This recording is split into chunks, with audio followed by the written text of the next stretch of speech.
Olá, queridos amigos, estamos de volta com o estudo do Evangelho segundo o Espiritismo e hoje estudaremos o capítulo 4, que diz que ninguém poderá ver o reino dos céus se não nascer de novo. Está, evidentemente, o capítulo nos induzindo, nos direcionando para o estudo da reencarnação, a compreensão da reencarnação. E os temas que são discutidos neste capítulo são o seguinte: ressurreição e reencarnação. A reencarnação fortalece os laços de família, ao passo que a unicidade da existência os rompe. Nas instruções dos Espíritos, limites da encarnação e necessidade da encarnação. Ressurreição e reencarnação. É tão somente, meus amigos, uma interpretação de cada uma dessas duas palavras naquilo que diz respeito. E Kardec vai fazer uma análise muito lógica e necessária para o nosso entendimento. A reencarnação fazia parte dos dogmas dos judeus, sob o nome de ressurreição. Designavam pelo termo ressurreição o que é o Espiritismo, mais judiciosamente chama reencarnação. Com efeito, a ressurreição dá a ideia de voltar à vida o corpo que já está morto, o que a ciência demonstra ser materialmente impossível. E nós sabemos, meus amigos, que essa é uma realidade. Lembremos-nos que os egípcios mumificavam os corpos dos dirigentes, dos mais poderosos, para que eles pudessem voltar à vida física aqui no mundo, fazendo uso do mesmo corpo. O que, evidentemente, todos nós sabemos que é impossível. Então, nós estamos num processo de desenvolvimento dos nossos espíritos através da reencarnação. Por quê? Porque nós não vamos conseguir ver o reino dos céus se não nascermos de novo. E reino dos céus aqui significa o objetivo máximo que nos é apresentado e nos é dado por Deus.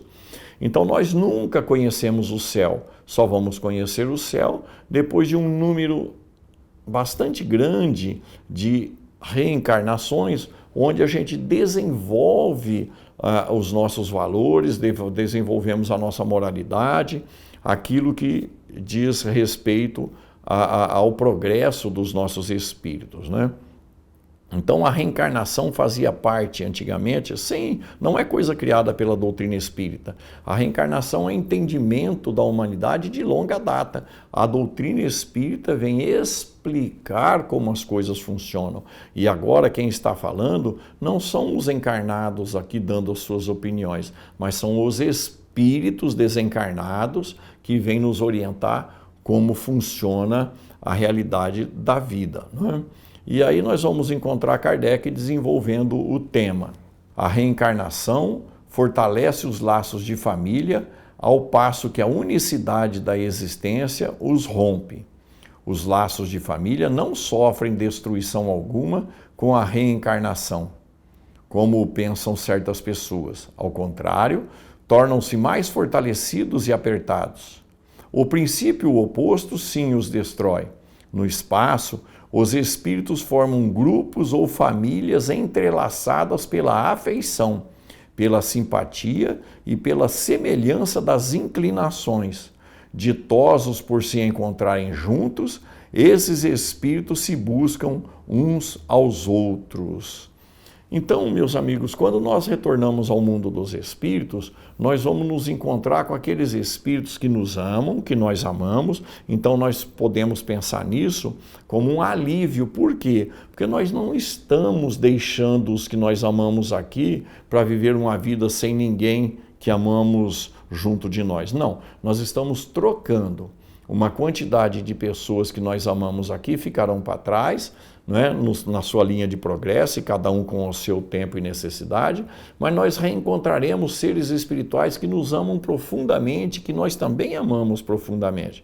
Mas os espíritos se unem sempre com aqueles que vibram na mesma direção. Então nós, ou na mesma condição, nós estamos aqui na Terra evoluindo, ou com a possibilidade de evolução dos nossos espíritos, para nos colocarmos numa condição melhor no mundo espiritual.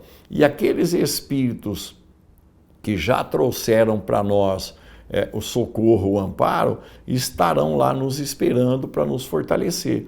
Então, o nosso papel, como temos aprendido com a doutrina espírita, é conquistar espaços espirituais melhores através da evolução, né, do nosso espírito aqui na Terra.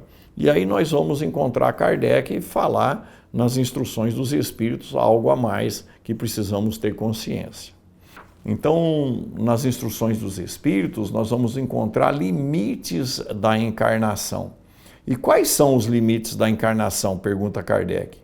A bem dizer, dirá São Luís, o Espírito São Luís, a bem dizer, a encarnação carece de limites precisamente traçados, se tivermos em vista apenas o envoltório que constitui o corpo do espírito, dado que a materialidade desse envoltório diminui à proporção que o espírito se purifica.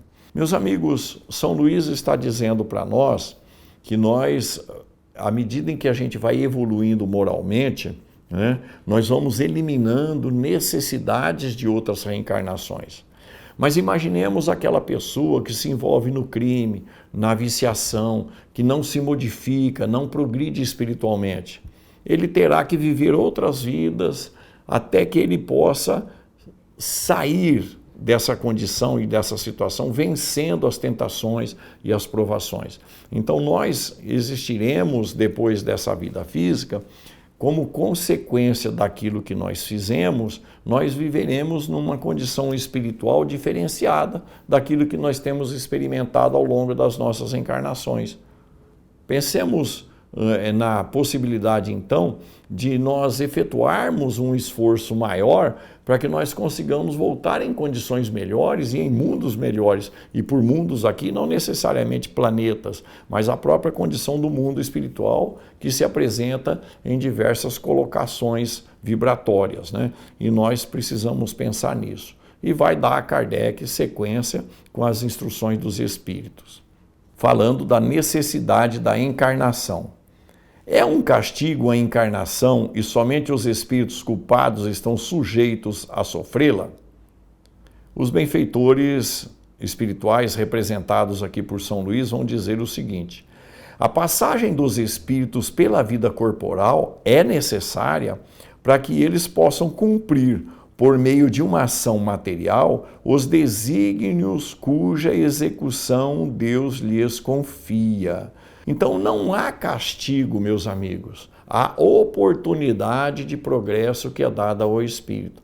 Na medida que o espírito progride, ele terá direito a um ambiente correspondente.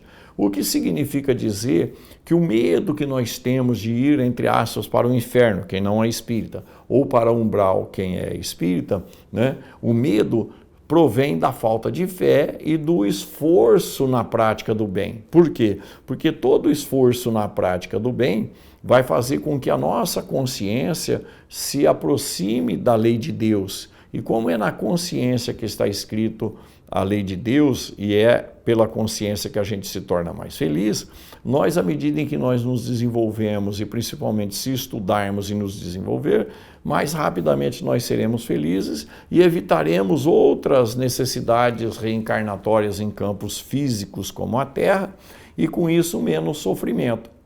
Mas nós ainda temos muitas razões que nós desenvolvemos para querer viver nesse mundo em que nós estamos, seja porque vivemos com pessoas que amamos, seja porque determinados vícios são satisfeitos aqui. Então é preciso compreender que o espírito busca uma condição que nós ainda estamos aprendendo a conhecer, e é por isso que o Senhor Jesus disse que conheceríamos a verdade e ela nos libertaria do que? Das necessidades de vivermos em mundos materiais, da necessidade que nós temos de nos esforçar para atingir mundos espirituais melhores. Então ninguém poderá ver o reino dos céus, que é o máximo de felicidade possível, se nós não nascermos de novo. Cada reencarnação é uma etapa do nosso progresso espiritual. Pensemos nisso e sigamos sempre com Jesus, mas nunca sem Kardec.